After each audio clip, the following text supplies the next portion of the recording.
pasado, tener una perspectiva del presente y una perspectiva del futuro para el desarrollo de las operaciones militares de esta manera, recibimos a nuestro invitado de la República de Perú, el señor Mayor Alberto Castro Villa, quien disertará sobre el tema con la ponencia Evolución y Revisión de la Historiografía Militar del Perú en los siglos XIX y XXI. El señor Mayor Castro es oficial del Ejército del Perú e historiador militar, licenciado en Ciencias Militares y bachiller de Historia. Magíster en Ciencias Políticas con mención en Relaciones Internacionales de la Pontificia Universidad Católica del Perú.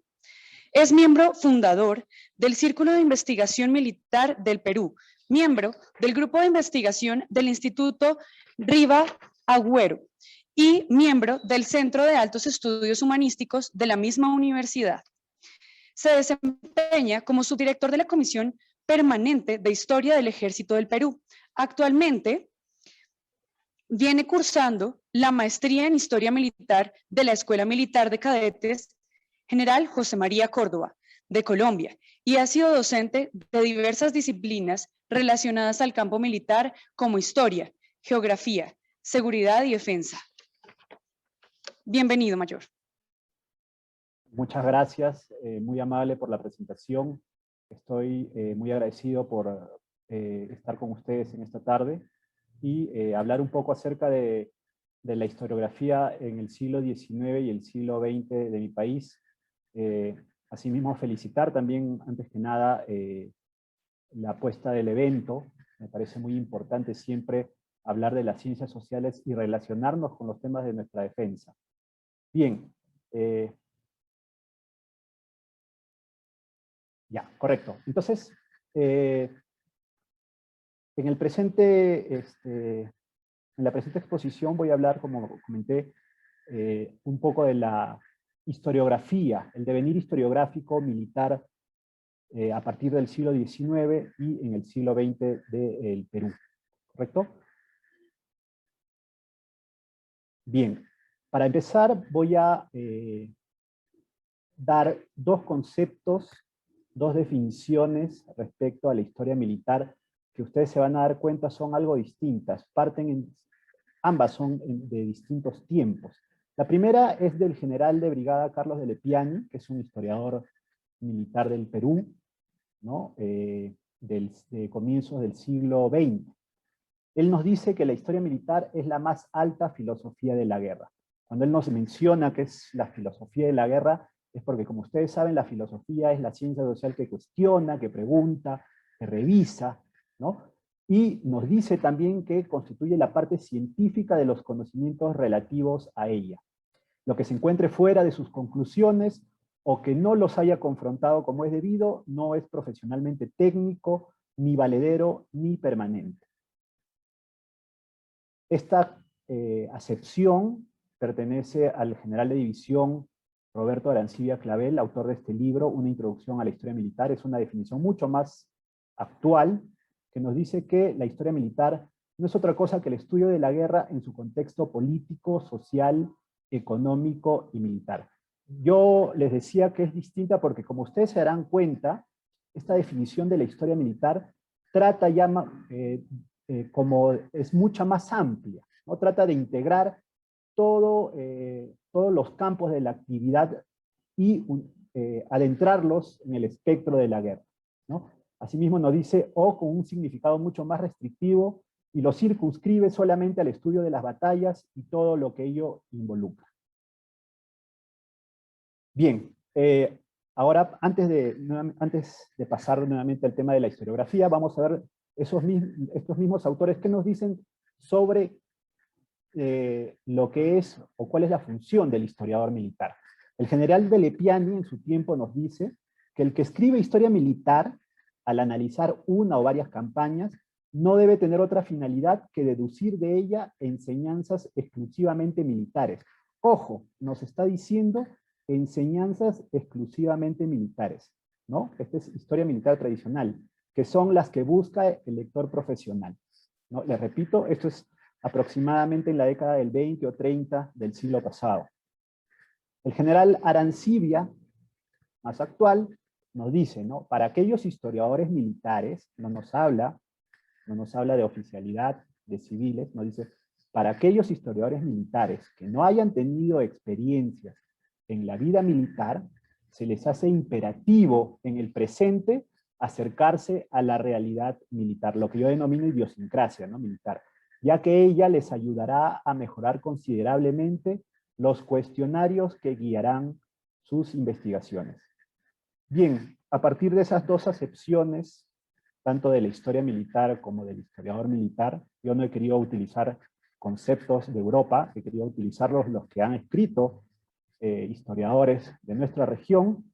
Voy a proceder a hablar sobre el devenir historiográfico militar en el Perú. Bien, el Perú como república, si bien tenemos nosotros como fecha de nuestra independencia, simbólica obviamente, el 28 de julio de 1821, fecha simbólica porque para nosotros la independencia es todo un proceso. La República del Perú como tal nace el 20 de noviembre de 1823, ¿no? Esta es la primera constitución que finalmente designa un modelo, ¿no? Político que va a ser la República, el Perú republicano. Bien, a partir de ahí voy a hablar de acuerdo a etapas, ¿no? Voy a cogerlo por etapas, y hay una primera etapa que yo designo como los primeros oficios, que es durante el siglo XIX. Y acá hay tres personajes importantes, que si bien no se les podría calificar propiamente como historiadores militares, son oficiales que van a escribir acerca de la historia del Perú, y le van a dar, sí, ¿no?, cierto énfasis a las conflagraciones, batallas, sobre todo del proceso de independencia, porque ellos van a escribir a mitad del siglo XIX. El primero es este teniente coronel Juan Basilio Cortegana Vergara. Él va a participar en las fuerzas de San Martín durante el proceso de la independencia, ¿no? Y va a escribir más adelante, él es cajamarquino, un departamento del Perú, un libro que se va a titular Historia del Perú en 13 tomos. ¿Cuál era su deseo de este comandante Cortegana? Era reivindicar a los peruanos gestores de la independencia, pero que de una u otra manera habían sido relegados del poder por las distintas rencillas partidarias que va a ser una constante en el Perú hasta la emergencia del mariscal Castilla, en la década de mediados de los 40, finales de los 40, ¿no? Y que ciertamente habían sido relegados por diferentes caudillos políticos. Él va a dividir la historia en tres épocas: la incaica, la colonial y la emancipación, hasta 1827, que es un año después de la salida de Bolívar y el comienzo de la etapa en el Perú que se denomina anarquía, ¿no? Su forma de escritura va a ser a la usanza de los tratados antiguos, muchas veces va a utilizar los aforismos, ¿no? Y como vemos, su relato de él va a ser mayormente político-militar, pero inserta muchas veces en desorden, de forma muy desordenada, todas las noticias que le parece de interés concerniente por igual a nativos o españoles, ¿no? Cortegana, que repito, había servido bajo las filas de San Martín, era pues un ferviente sanmartiniano y antibolivariano, ¿no? Otro que vamos a ver es a este coronel Manuel de Odriozola, que propiamente no cabe en el concepto tampoco de historiador militar, pero sí va a ser un gran editor de documentos históricos, un gran recolector de archivos, sobre todo de archivos militares, ¿no? Llegó a ser director de la Biblioteca Nacional y su obra principal va a ser Documentos Históricos del Perú, en la cual va a presentar una gran cantidad de documentos sobre la política peruana y obviamente también documentos de importancia relativos a lo militar. En el Perú, gran parte del siglo XIX, o bueno, hasta casi finales del siglo XIX, lo militar va a estar pues unido a lo político. El tercer personaje que vamos a ver va a ser el general Manuel de Mendiguren y Bonet, que si bien, tal como coloco acá, va a tener serias deficiencias en lo que la consignación de fuentes se refería, y hay todavía carencias en las técnicas bibliográficas para algunos historiadores de la historiografía peruana, lo consideran pues como el inicio de lo que es la historia erudita, ¿no? El desarrollo inicial de lo que va a ser la disciplina histórica en el Perú. Y él va a escribir sobre los personajes militares, sobre los grandes mariscales, sobre los generales que tuvieron gran protagonismo en el proceso de independencia y durante todo el siglo XIX, ¿no? Hasta donde le llegó a él pues el conocimiento y la vida, ¿no? Él fallece en 1885, después de lo que es la etapa de la guerra con Chile, ¿no? Que acaba en 1884 justamente. Su gran obra de él va a ser este diccionario histórico-biográfico. Estos son los tres personajes, digamos, más importantes y que yo, como repito, denomino los primeros oficios de nuestra historiografía militar. Este es un libro en el cual quiero hacer un acápite aparte, que fue escrito en publicado en 1860, por el coronel José Álvarez y Tomás, quien había sido comandante general de la artillería por casi 10 años en el Perú. Y este libro es un recorrido extraordinario que yo lo catalogaría como el primer libro de la historia de la tecnología de las armas en el Perú, del Perú republicano, ¿no? Porque hace, como repito, un recorrido sumamente interesante del uso de la artillería a partir de la etapa virreinal, ¿no? Es muy interesante. Este libro está, usted lo puede encontrar en redes, está con ese título, Apuntes sobre la artillería peruana de 1860. Luego tenemos la segunda etapa, que va a ser a partir de, después de la guerra con Chile, ¿no? Esta segunda etapa de la historiografía militar, y en la que vamos a ver que el tema principal obviamente va a ser esta guerra, ¿no? En un primer momento, y después van a ver por qué yo lo diferencio unos años después, ¿no? En este primer momento, una mirada dolida, obviamente, ¿no? La guerra con Chile en el Perú fue una guerra muy difícil, el Perú va a quedar muy golpeado, resentido, económica, política, militarmente, ¿no? Científicamente también. Este libro es una narración escrita por un académico, abogado, que era Mariano Pasoldán, ¿no? Y que había vivido todo ese proceso en Lima, y que no exenta de mencionar, describir batallas. Él va a tener acceso a archivos y partes militares también, sobre todo haciendo énfasis, como digo, al ingreso de las fuerzas chilenas a Lima, ¿no? Vamos a ver ya en la etapa de reconstrucción, denominada reconstrucción nacional, bajo el gobierno del general Andrés Avelino Cáceres, y algunas publicaciones como Revista Peruana, ¿no?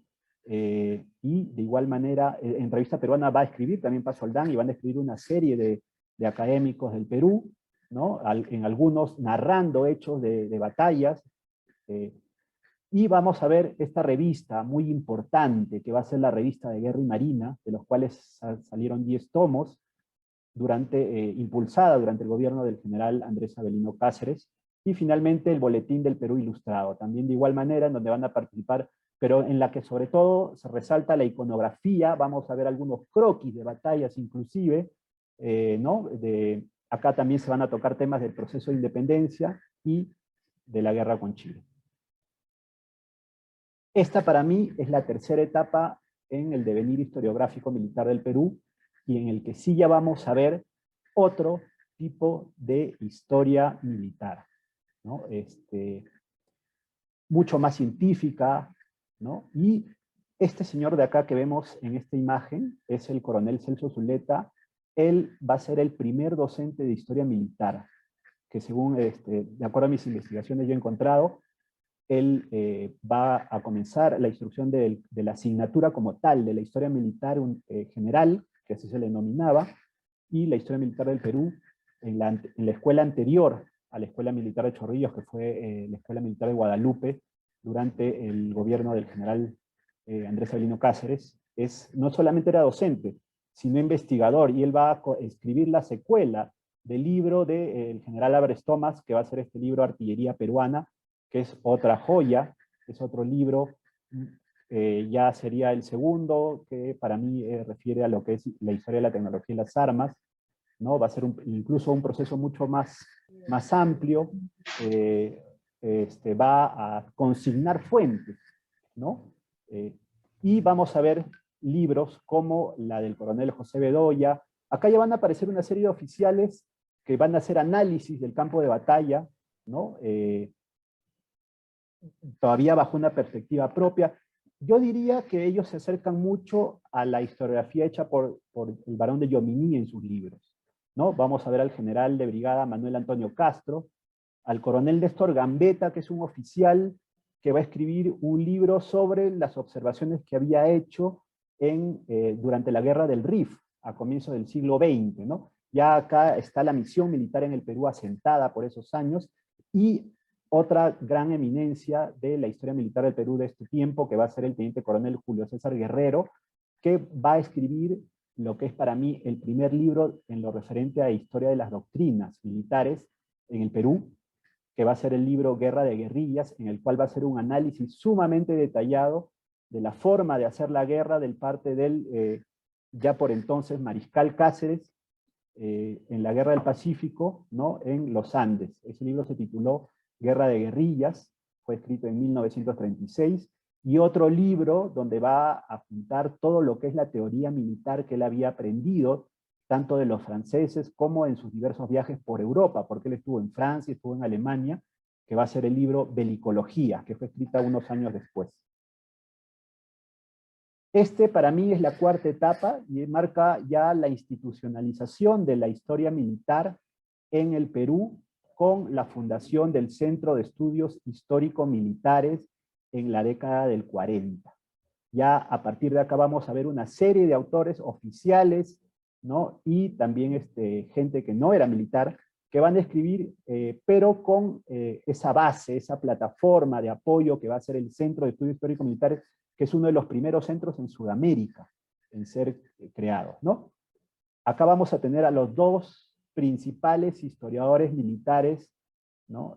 Peruanos, que son el general Carlos de Lepiani, que es el autor del libro Historia Militar del Perú, que les comenté al inicio, perdón. Él va a fallecer muy joven, del grado de general bien, pero en el año 1946, de un infarto sorpresivo en los Estados Unidos.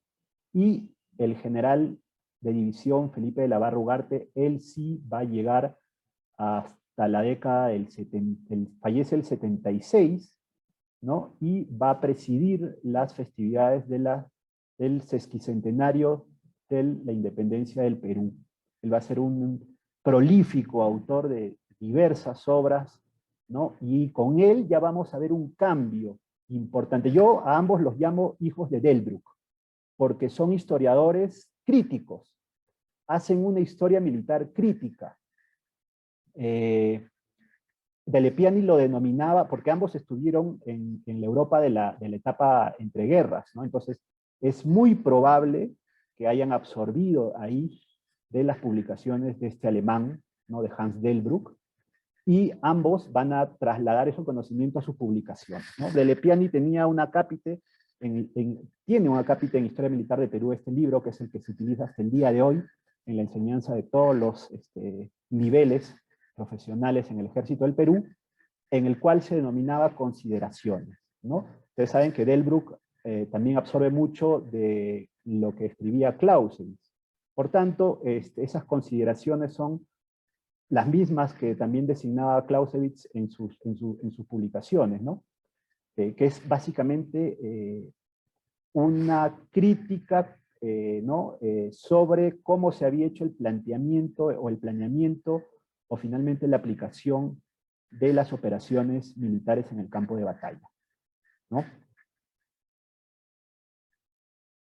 Luego de este Centro de Estudios Histórico-Militares del Perú, vamos a ver que el ejército también va a sacar, va a crear lo que es la Comisión Permanente de Historia del Ejército del Perú, ¿no? En el año de 1978, ¿no? Se va a crear, perdón, 1978, este es el primer libro que sacó la comisión, que es la Historia General del Ejército, ¿no? Que es un libro más que historia militar, es una historia institucional, ¿no?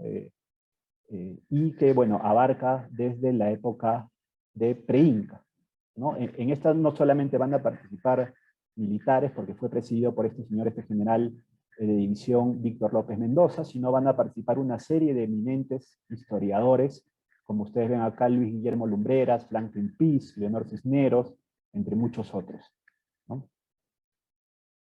Y finalmente esta quinta etapa que yo denomino así, que es un renacimiento de lo que es la historia militar a partir de la nueva historia militar que va a surgir pues en Europa, ¿no? Una historia militar más clasificada,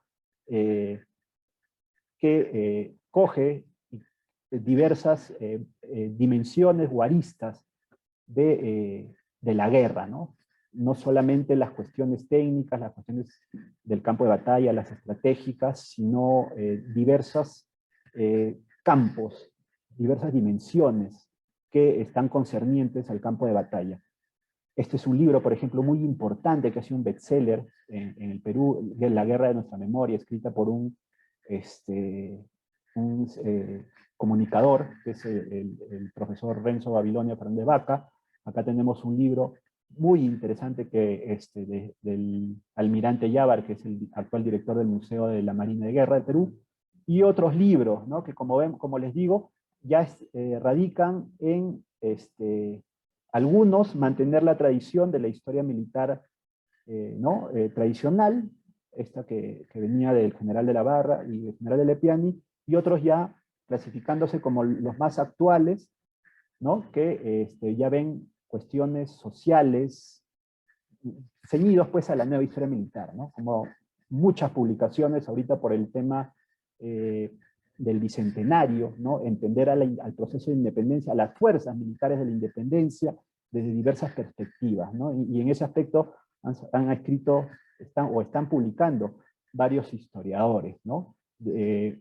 Enfoques de género, ¿no? Como el reciente libro que publicó el coronel Gargurevich, ¿no? O de ciertos personajes paradigmáticos y la importancia y su trascendencia, no solamente en lo militar, sino en lo político y en lo social, como por ejemplo este libro de Simón Bolívar, este libro, por ejemplo, que trata sobre el combate del 2 de mayo, o combate del Callao, escrito por el embajador Juan del Campo Rodríguez, quien es un reputado historiador militar.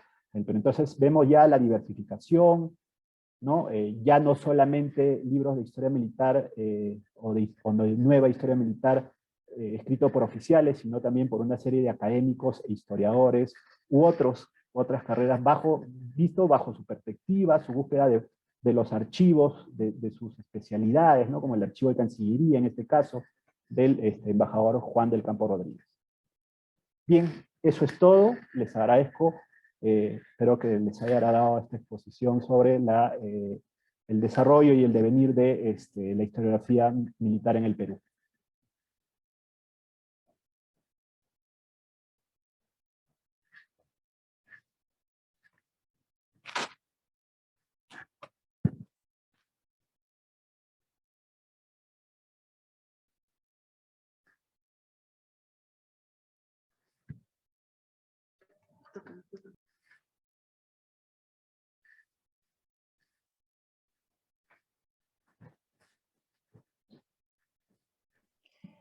Muchas gracias al mayor Castro por su ponencia sobre la historia militar y el devenir que ha desarrollado esta línea de investigación en el Perú, que es su lugar de origen. Nos aportó entonces unos lineamientos básicos sobre cómo se ha pensado la historia militar desde pensadores en América Latina, especialmente también en el Perú, y pensadores de habla hispana. También al final entonces nos contó un poco sobre cuál ha sido la producción académica que se ha dado en esta materia, cómo se ha desarrollado de manera pionera esta área de la investigación militar y que sigue siendo de gran crecimiento en América Latina. Por ahora entonces vamos a continuar con algunas preguntas. Permítanos un segundo. Las vamos a reunir para poder realizárselas.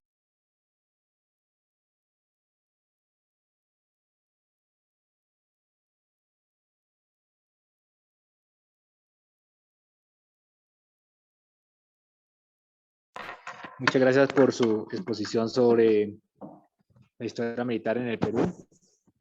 Pues la primera pregunta es, sobre lo de la comisión de la historia, comisión permanente de la historia que tienen allá en el Perú. ¿Por qué surgió? ¿Por qué tienen esta comisión? ¿Por qué pertenece al ejército? ¿Cómo está organizada estructuralmente? ¿Y cuál es su función y para qué la tienen en este momento allá en el ejército del Perú? Bien, les comenté que en 1946 primero nace el Centro de Estudios Histórico-Militar del Perú. Entonces, con el pasar de los años, esta institución va a tomar un carácter estratégico, es decir, va a reunir a las tres instituciones, ¿no? Pese a que esta tiene la mayor cantidad del archivo histórico del ejército, ¿no? Pero su carácter, como digo, va a ser estratégico. Entonces, ante ello, es que el ejército va a decidir tener su propio órgano de historia militar. Ahora, nuestra función principal en la Comisión Permanente de Historia no es tanto la historia militar, sino es la historia institucional. Obviamente, pues, hay una relación, ¿no? Se estudian o se impulsa también el estudio de la historia de la guerra. Pero nosotros nos dedicamos básicamente a ver lo que es la historia institucional. Y es muy necesario.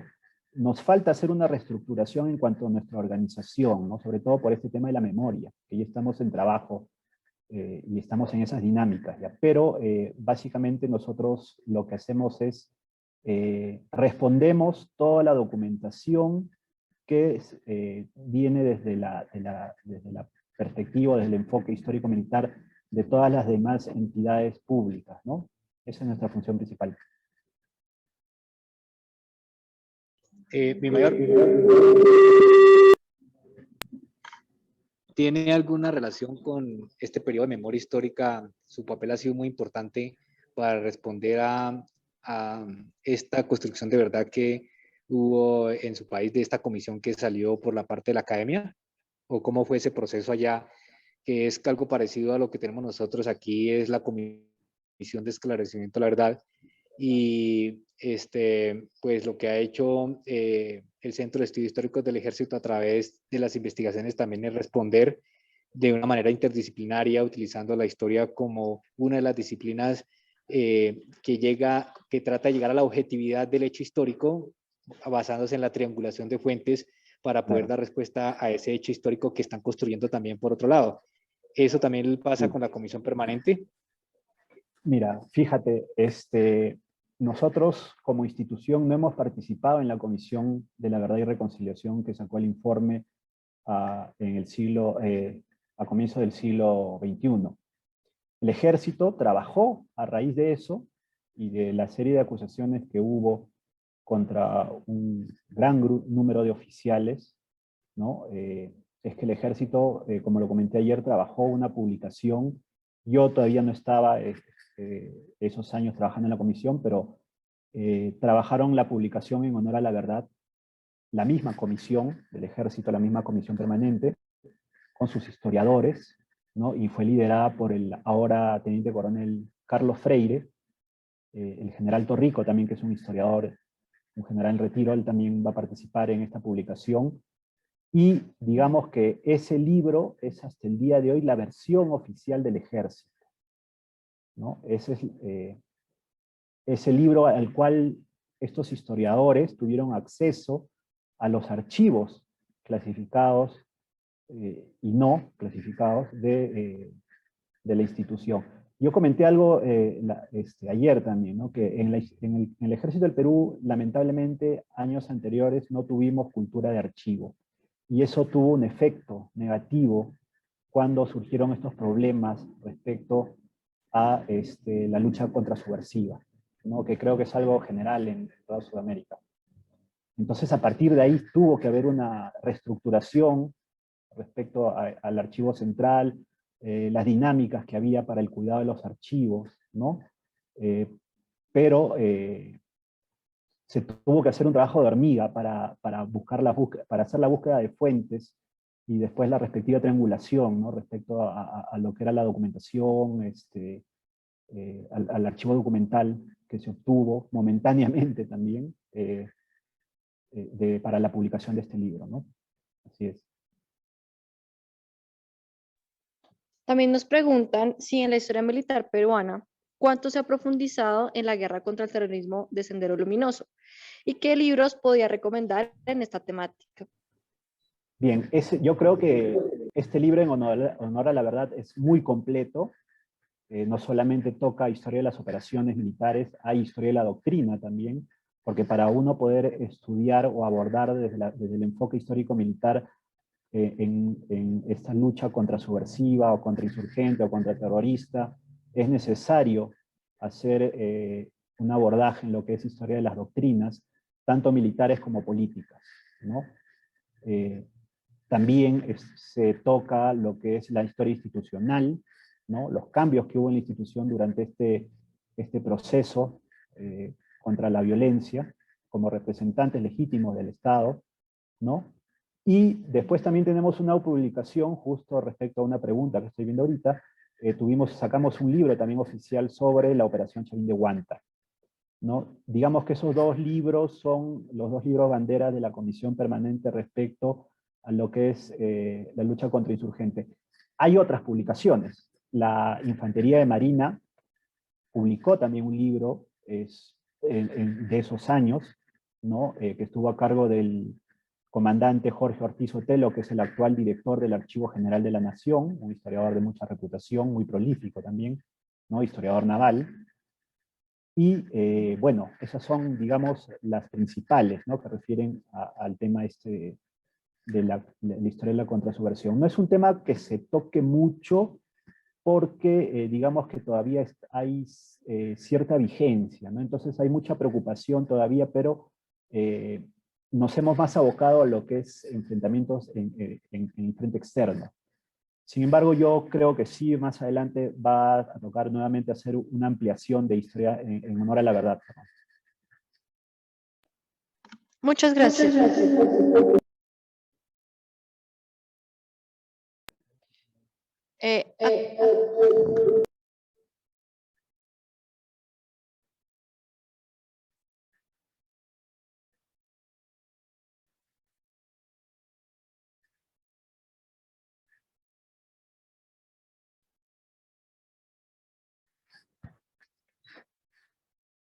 Disculpen, tenemos un tema con el retorno del sonido. Sí, no hay problema. Nos preguntan cuál sería el impacto de la operación Chavín de Huántar en la historia del Ejército del Perú y su operatividad. Bien, Chavín de Huántar pues es una de las operaciones más exitosas. Nosotros consideramos que hay 3 operaciones histórico-militares, desde el enfoque histórico-militar, ¿no? Más exitosas en la historia para rescate de rehenes. Una es Chavín de Huántar, la otra es Entebbe, el rescate de Entebbe, y la tercera pues es de ustedes. Así que estamos hermanados en eso que es la operación Jaque, ¿no? Chavín de Huántar sin duda es un punto de quiebre porque muestra el alto nivel de tanto en planeamiento como operatividad de nuestros comandos, ¿no? De nuestra oficialidad. Pero, a ver, es que eso sería una respuesta un poco más larga porque yo considero desde la llegada de los franceses en el Perú ha habido un cambio. Yo considero que el oficial del siglo XX y XXI es radicalmente distinto al oficial del siglo XIX en el ejército del Perú, ¿no? Y en base a eso hemos trabajado también. Entonces yo creo que Chavín de Huántar es la coronación de eso finalmente, ¿no? De todos los conflictos, conflagraciones que hemos tenido en el siglo XX, finalmente la coronación de todo ese proceso que tuvimos de absorción de los franceses, que llegaron e hicieron una labor de casi 40 años muy buena, muy positiva en el Perú. Y bueno, nosotros hemos vencido a Sendero Luminoso, ¿no? Que eso no es poca cosa, fue una organización terrorista muy violenta, en extremo violenta, ¿no? Y que llegado un momento, digamos que su nivel de operatividad, de operaciones era sumamente extenso, ¿no? Se había diversificado en el país. Ante eso, el ejército aplicó una doctrina única, una doctrina basada en nuestra realidad nacional y que finalmente lo vence en la década del 90, ya entrando al 2000. Entonces, Chavín de Huarta se toma también como esa etapa, ¿no? Esa coronación final de vencer a estas organizaciones terroristas.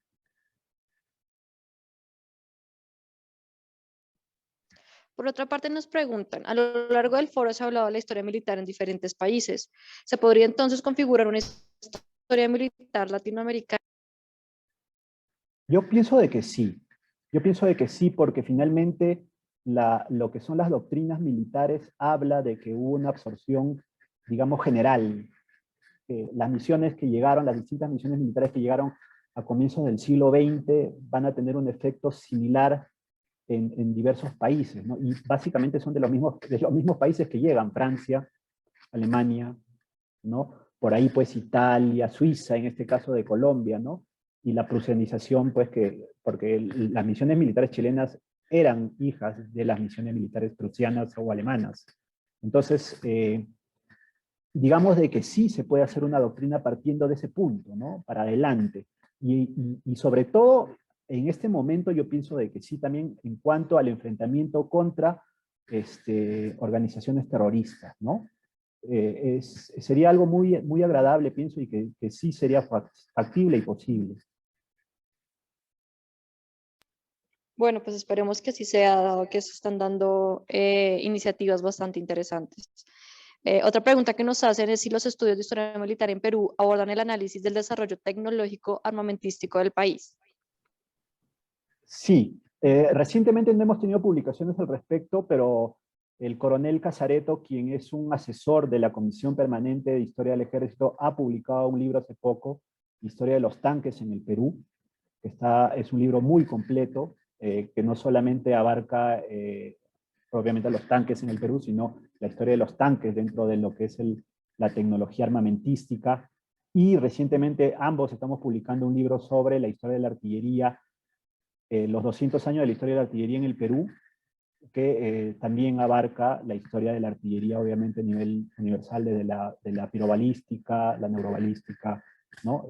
Los distintos tipos de artillería, hasta la aparición de la artillería rayada y la actualidad, ¿no? Nos falta todavía mucho, nos falta mucho en historia militar en el Perú. Hemos tenido una baja respecto a las investigaciones por el tema de este fenómeno del terrorismo, que hizo que muchos oficiales dejaran de investigar y se dedicasen pues, a temas operativos, ¿no?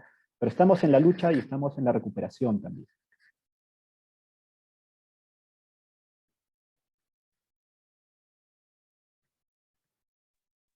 Retomando un poco el papel que se hace en el comité permanente, nos preguntan si este comité tiene una misión estratégica o se limita al plano de apoyo histórico.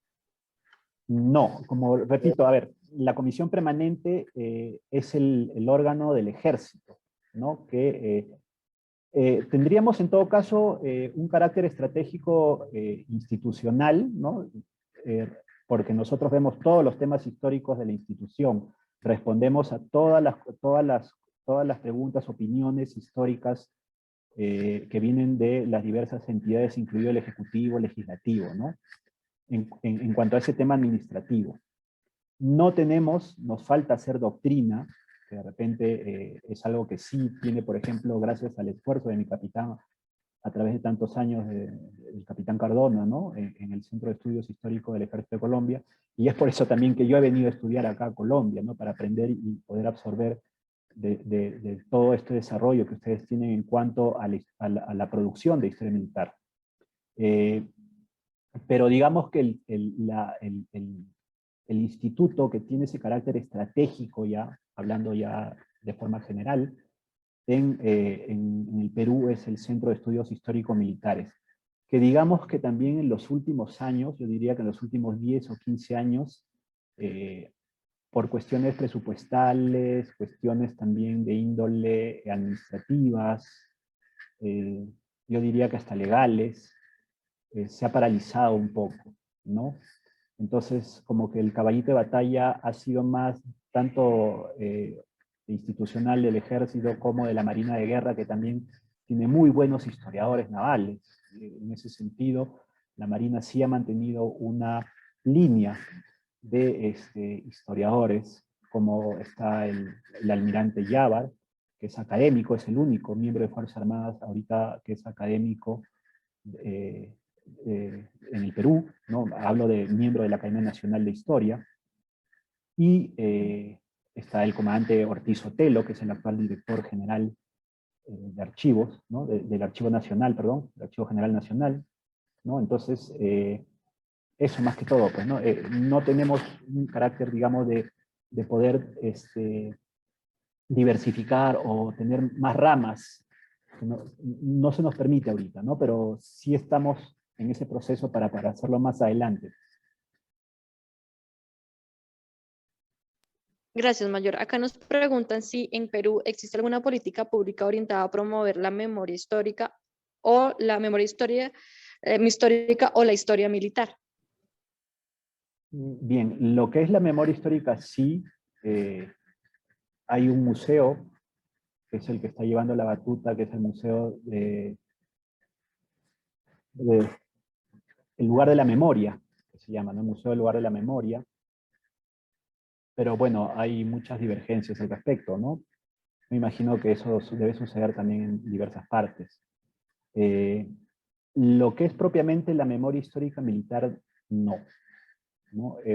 Estamos en trabajo, ya hemos tenido reuniones para ver estas cuestiones de lo que refiere a formar un departamento de memoria histórica en el ejército, ¿no?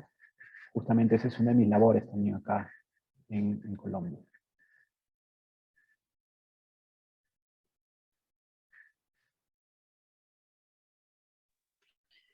Bueno, mi mayor, estoy viendo acá en los participantes que tenemos 100, que hay personas de la red que tiene mi coronel Gargurevich, que ha hecho un trabajo de unir a todos los historiadores militares de toda Latinoamérica. Así es, así El es. coronel Gargurevich cada miércoles en las horas de la noche está haciendo unos paneles de historia de cada uno de los países, aprovechando que ahora es el bicentenario de la independencia del Perú, ahorita el 28 de julio, de los 200 años de la independencia.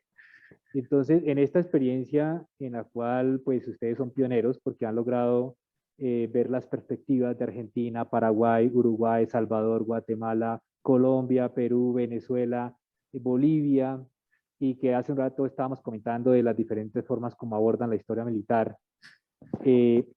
Le quiero preguntar, y para que nos comparta aquí a todos los ponentes, aprovechando que están los de la Academia Peruana de Historia Militar, los de la Academia Colombiana de Historia Militar, de cómo se ha podido, digamos, converger todas estas ideas de cada uno de los países en esto, aprovechando primero, por ejemplo, Colombia y Perú tiene algo muy cercano, que es la batalla de Ayacucho, que se va a conmemorar los 200 años en el año 2024, y hay un personaje, pues obviamente, que participó allá, que es un ícono, que es el general José María Córdoba, y para ustedes también es un ícono, pero también vemos que hace parte de la gran estrategia entre Bolívar y José de San Martín, esa liberación de toda Latinoamérica, de toda América inclusive, porque el bastión más importante de toda la América para lograr la consolidación de la independencia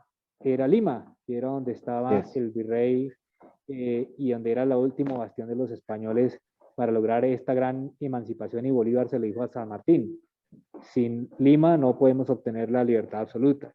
Entonces, en estas, digamos, en este común denominador que tenemos por seguir investigando, descubrir nuestras raíces, ver todo eso, ¿cómo ve usted ese acercamiento que ha hecho mi colega Gargurevich a través de la Academia Peruana de Historia Militar con todas las academias a nivel latinoamericano? Sí, mira, el esfuerzo del coronel Gargurevich es algo que habíamos pensado los dos hace ya varios años. Y te comento cómo nació la idea un poco esto del tema de unificarnos, de unirnos, los historiadores militares. Hace ya varios años, cuando yo recién llegué a la comisión y tenía pues, te hablo de hace 7, 8 años, ¿no? Quizá un poco más. Vi una publicación que refería a la inteligencia y escribían una serie de académicos de todas partes de Sudamérica, ¿no? Y yo dije, me acuerdo, cuando terminé de leer este libro que me parecía muy bueno, dije, ¿habrá algún libro de historia militar que se haya escrito así, haya reunido a diversos académicos de Sudamérica y cada uno haya escrito sobre, ya sea el devenir histórico o historiográfico militar de su país, o las teorías, o las doctrinas propiamente militares en su país, y me di con la sorpresa de que no existía, increíblemente. Entonces fue así un poco como nació nuestra curiosidad, y bueno, ya después que llegó mi coronel Algurevich, conversábamos bastante de eso, y a partir de ahí nació nuestra idea de querer vincularnos con otros historiadores, otras instituciones de historia militar de otros países, ¿no? Y nos dimos cuenta además que lejos de lo que pensaban muchos estudiosos que no eran militares sobre el ejército o temas de defensa, que la historia militar pasaba todo lo contrario de ensalzar el nacionalismo o el chauvinismo, pasaba todo lo contrario, era una herramienta muy útil para unificar a los estudiosos, a los académicos, a los oficiales. Entonces, eso nos impulsó más todavía, ¿no? Porque yo, como te comenté a ti, Jorge Mauricio, qué bueno sería un día hacer un evento sobre la guerra Perú-Colombia y conversar y debatir nuestras posiciones de cómo sucedieron los conflictos, sus orígenes, sus causas, cómo se afrontó ese tema operativamente, ¿no? Y bueno, y así por el estilo, ¿no? Entonces, nosotros con el coronel siempre había esta cuestión, decían, del Perú y Chile, que el chauvinismo, y nosotros fuimos al seminario de historia militar en Chile y nos confirmamos eso también, ¿no? Que nosotros los militares somos los primeros en buscar esas coincidencias en el estudio histórico militar, ¿no? Y encontramos más bien más cosas que nos unían que nos diferenciaban. Entonces, a partir de ahí, ya tomamos contacto con varias sedes, con ustedes, con los cuales hemos hecho ya varios eventos, y bueno, nace esta idea pues de la academia, que como te digo, es un esfuerzo personal de mi coronel Garbulevich, y que bueno, enhorabuena, ¿no? Es lo más positivo que ha salido. Espero que más adelante podamos formar siempre lo que conversamos también contigo alguna vez, la Sociedad Iberoamericana de Historia Militar, ¿no? Sería maravilloso. Bueno, no soy muy diestro en el portugués. Vamos a pedirle apoyo a nuestra máster, a nuestra socióloga. Aquí hay una pregunta en portugués. Estefanía, a ver si nos colaboras. Sí, señor. Raiza Wibli nos pregunta cuáles son los métodos de la historia más usados por ustedes en Perú y en Colombia. Bien, en cuanto a historia militar, ¿no? Justamente a nuestro amigo de Brasil le diré que nosotros tenemos mucho contacto con mi coronel Carlos Darós, que también es un historiador militar de allá, y con mi coronel Lourenco Pereira, ¿no? Gran autor de un libro sobre Brasil en la Segunda Guerra Mundial. Con ambos tenemos mucho contacto. Bien, hemos desarrollado en el Ejército del Perú un método que se llama el método de investigación histórico-militar, que también está en reestructuración, ¿no? Este método lo utilizan en la Escuela de Guerra y abarca los diferentes niveles, ¿no? Desde el estratégico, operacional y táctico, ¿no? Para lo que es el estudio propiamente del campo de batalla. A nivel de docencia en la escuela estamos utilizando la clasificación que nos permite hacer la nueva historia militar en cuanto a historia de las doctrinas y pensamiento militar, historia de la tecnología y las armas, historia de la guerra, ¿no? Referido a la historia de las operaciones.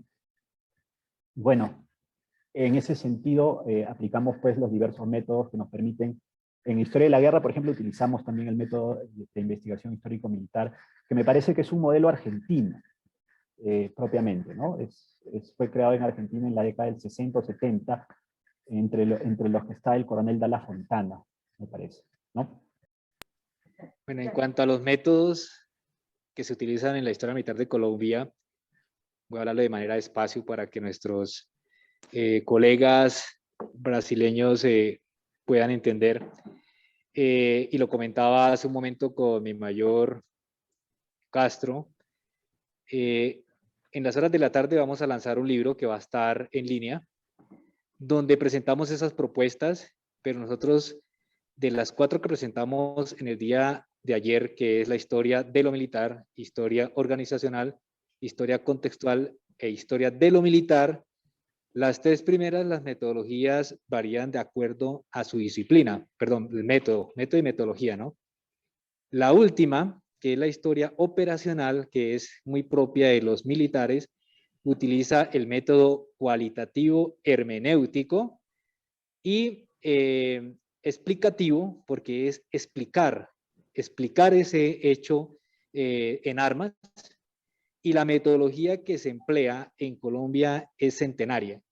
Y eso lo vamos a mostrar en el día de hoy en el lanzamiento del libro. Ese método centenario fue heredado por nuestros profesores, empezando por los chilenos que lo trajeron de Carl von Clausewitz, aunque nosotros utilizamos también a Antoine-Henri de Jomini, sin descartar a Montecuccoli, sin descartar a Lidl-Hart, Gustavo Adolfo de Suecia, a Mauricio de Nassau, todos estos teóricos militares, pero el que más hemos utilizado es a Carl von Clausewitz con sus principios de la guerra.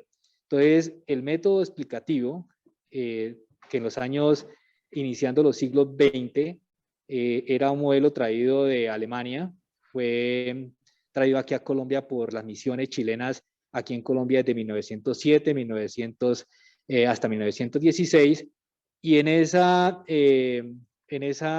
formación que nos dieron los chilenos muy prusiano, en los memoriales del Estado Mayor, que están hasta 1928, y ahí en adelante la revista histórica del Ejército, podemos hacer un barrido de que efectivamente se utilizaban las leyes causales de los principios de la guerra de Carl von Clausewitz. Y más adelante, en los años 50, ya se implantó aquí en el Ejército de Colombia estudiar todas las acciones bélicas que ha tenido no solamente en la historia militar colombiana, sino en la historia militar universal. Entonces, historia militar universal desde la batalla de Maratón, pasando por las guerras médicas, pasando por Aníbal, pasando por Napoleón Bonaparte, pasando por la Primera, Segunda Guerra Mundial, la Guerra de Corea, la Guerra de Vietnam, todas estas, y aquí obviamente el análisis de las batallas de toda la campaña libertadora, Ayacucho, Bomboná, Pichincha, Juanambú, todas analizan a la luz de las leyes causales de Carl von Clausewitz, que son 10 principios, como el objetivo, la masa, la seguridad, la sorpresa, la economía de fuerzas, la unidad de mando, el objetivo. Son algunos de los principios que permiten a través de este método explicativo hermenéutico determinar ese hecho en armas, porque es explicar qué fue lo que pasó. Explicar un hecho en armas significa que uno tiene que conocer las variables de las ciencias militares, qué es un envolvimiento, qué es una maniobra, qué es, como lo hablaba el profesor de arqueología hoy, cómo se disparan las armas, a cuánto disparan, todas estas condiciones que nos explicó son fundamentales para entender ese hecho en armas, y esa es la metodología que se enseña en todo el Ejército Nacional de Colombia. Es un hecho fundamental porque solamente el hecho de analizar una carta, la lectura de cartas, es incomprensible para un académico desde la parte civil, porque las curvas de nivel que uno ve como militar, que uno dice cuando hay muchas curvas de nivel unidas, eso es un acantilado, o si están muy abiertas es una loma, o si hay una lineacita entre las curvas de nivel es una quebrada, y eso lo utilizaban mucho los militares en el pasado. Inclusive es un lenguaje universal, por eso la doctrina es universal, porque cuando uno pertenece a una fuerza multinacional de paz, obviamente va a hablar el mismo idioma con otro militar de otro ejército del mismo grado, con las mismas compañías. Entonces la maniobra que se va a establecer para hacer una operación multinacional, pues va a ser la misma. Así pasa con la historia militar, porque estos gráficos y estos, digamos, el idioma universal militar se puede analizar en todo evento. Entonces, ese es el método, la metodología que utiliza la historia militar en Colombia. Voy a mirar si hay pregunta por acá. ¿Hay más? Entonces, bueno. No, que es a las 3.